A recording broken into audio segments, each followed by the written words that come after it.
Sauf que, je ne sais pas si je vous l'ai déjà dit, mais je possède un grand frère qui lui aussi aime les mangas.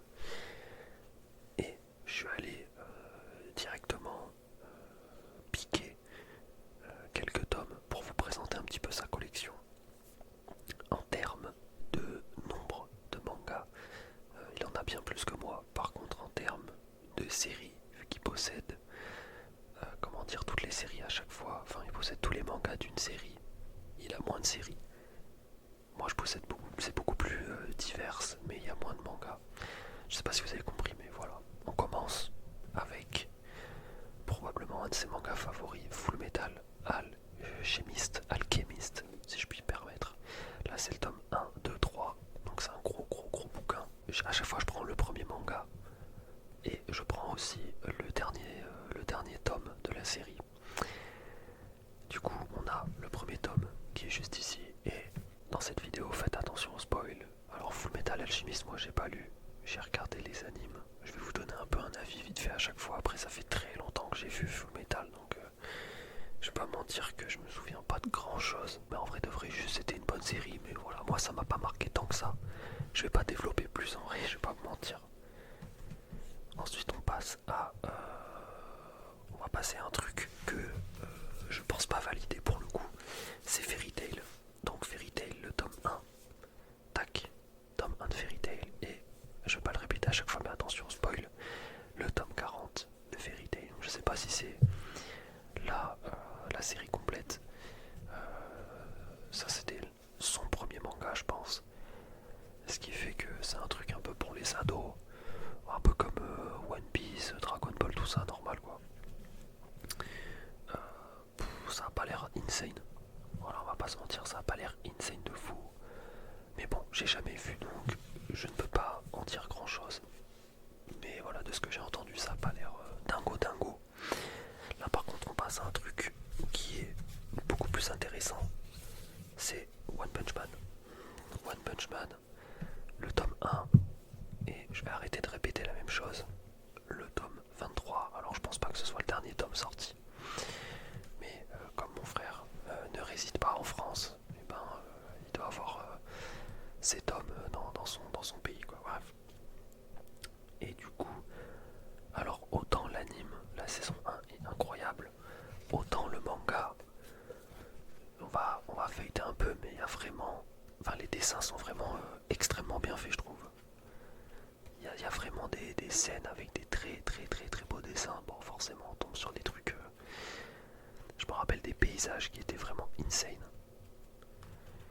Ça fait longtemps que j'ai pas vu. Je sais pas si je vais retrouver une page comme ça avec un paysage magnifique. Je vais essayer de chercher dans l'autre tome, le tome 23. Alors, est-ce que je pourrais trouver des trucs plutôt sympas? Ouais, ça c'est cool. Ça c'est cool. Ah, il y a même les combats qui sont censés être rapides et tout, ça passe vraiment bien quoi. Les dessins sont vraiment pixels. L'auteur est très fort sur les dessins. Mais bon, j'aurais bien aimé vous montrer comme un paysage ou un truc comme ça. Ça m'a fait beaucoup marquer. Je pense pas que je vais trouver ça malheureusement. Bon, c'est dégueulasse. What the fuck. Bon, en tout cas, moi je me suis arrêté à la saison 1 malheureusement parce que la saison 2 on m'en a dit que de la merde. Et j'avoue que j'ai lâché. Peut-être qu'un jour je reprendrai. Mais pour l'instant, ce n'est pas le cas. Alors ça aussi c'est l'un de ses premiers mangas et je connais pas du tout par contre, donc ça va aller très vite. C'est Reborn. Voilà, tome 1 et du coup Reborn, tome 42. Ça, je le connais pas du tout. Ça a pas l'air d'être. Enfin, je peux pas juger un livre à sa couverture, donc je ne sais pas. J'en ai aucune idée. Ça par contre, plutôt cool. Vraiment plutôt cool. On a du Tokyo Ghoul, tome 1.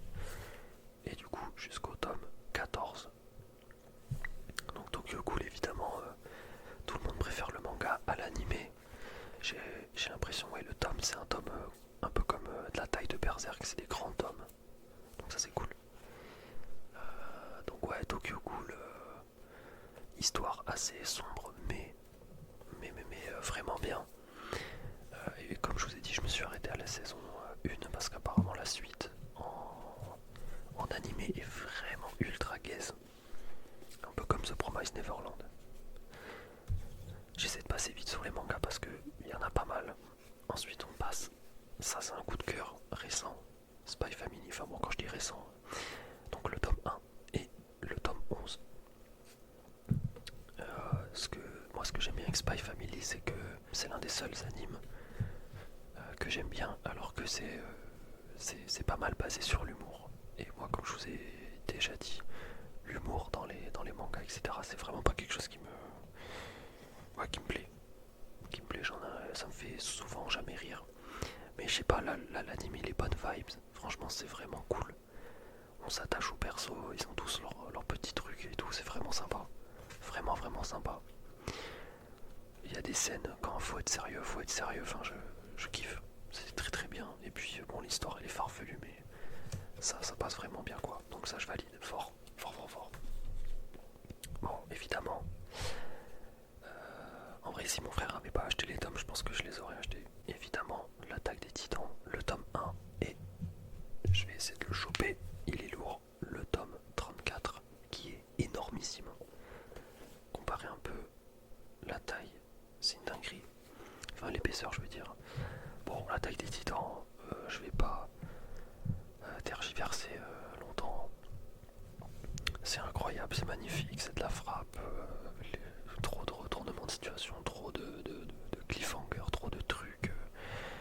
C'est magnifique, trop d'indices dès le début du manga, dès le début de l'anime, des OST de fou malade, d'une très belle animation à part pour la saison 4, des personnages de fou furieux, des enjeux de fou furieux, enfin bon voilà quoi. C'est mon anime préféré pour l'instant, ça bouge pas. Alors, si je peux juste faire une critique, c'est peut-être pour les premiers tomes de SNK. Bon là à la limite, je trouve qu'il est bien dessiné le titan colossal. Mais il y a certaines scènes, on va pas se mentir, c'est pas dessiné de fou furieux. Je sais que Hajime Isayama était pas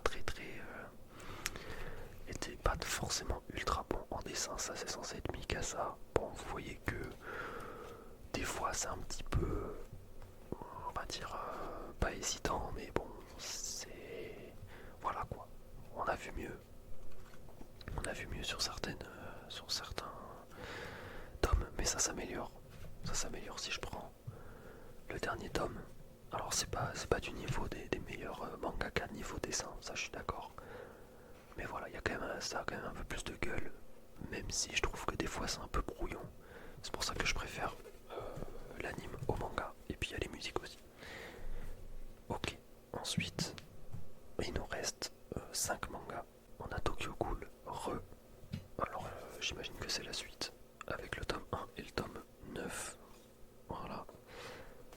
Je ne sais absolument pas de quoi ça parle. Enfin, ça doit être la suite de l'histoire de Tokyo Ghoul. Mais enfin, voilà. Je me suis jamais intéressé à ça. Donc, on va y passer vite. Hein. Voilà, je voulais juste vous les présenter pour ceux qui connaissent. Dédicace à vous.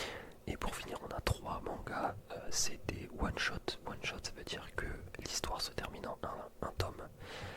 Et c'est tous du même. Est-ce que c'est du même auteur? Peut-être. Laissez-moi voir. Oui. Alors, ça, c'est vraiment un truc cool. C'est moi qui les ai offerts à mon frère. On a. En gros, ça s'appelle les chefs-d'œuvre de Lovecraft. Et c'est des histoires. Comment dire, fantastiques. Je connais pas exactement le nom, le terme. On a l'appel du Cthulhu. Le Cthulhu, c'est un monstre sous-marin, il me semble. Un monstre de la mer. Donc voilà, c'est des. Apparemment, c'est vraiment bien. Voilà, apparemment, les histoires sont vraiment cool. Là, j'essaie de faire un peu de tapping. Le manga est on dirait du cuir. Donc j'imagine que. Enfin, c'est pas du vrai cuir, mais la couverture en tout cas c'est très bizarre. En gros, c'est moelleux. Vous voyez, donc c'est vraiment cool. Donc on a le premier. Et on a. Ah non, my bad. Ça, c'est une histoire en 2 tomes, il me semble. Ça s'appelle Les Montagnes Hallucinées. Voilà. Les Montagnes Hallucinées. Donc là, pareil. Un peu style. Ça fait presque pas style mangaka, ça fait presque comics.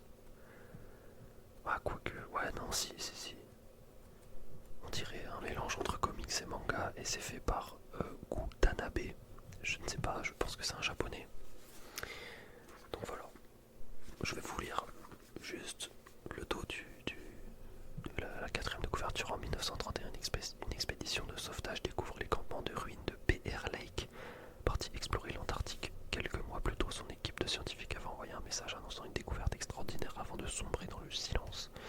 Sur place, des squelettes humains dépouillés de leur chair laissent imaginer les scènes d'horreur qui ont pu se dérouler. Plus perturbant encore, les immenses montagnes noires aux pics acérés au pied desquelles je ne sais pas ce que ça veut dire, le PR Lake et ses compagnons ont rendu l'âme. Ces terres désolées semblent cacher de terribles secrets, car aux imprudents qui oseraient s'y aventurer.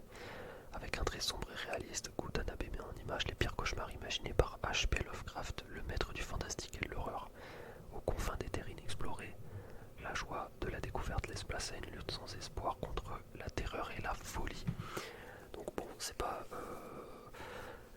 des histoires avec des bisounours arc-en-ciel, mais apparemment c'est vraiment cool. Voilà. En tout cas, c'est très très très très bien noté, donc j'avais pas hésité à en acheter. On a le tome 2 juste à côté, mais voilà. Tac, petit tome 2. En tout cas, j'espère que cette vidéo vous aura plu. Vous en savez plus sur les goûts de mon frère. Est-ce que vous validez ou pas? Moi en vrai je valide, hein. On a à peu près les mêmes goûts. Je vous dis à demain. Comme d'habitude, une vidéo par jour. Ciao ciao la team.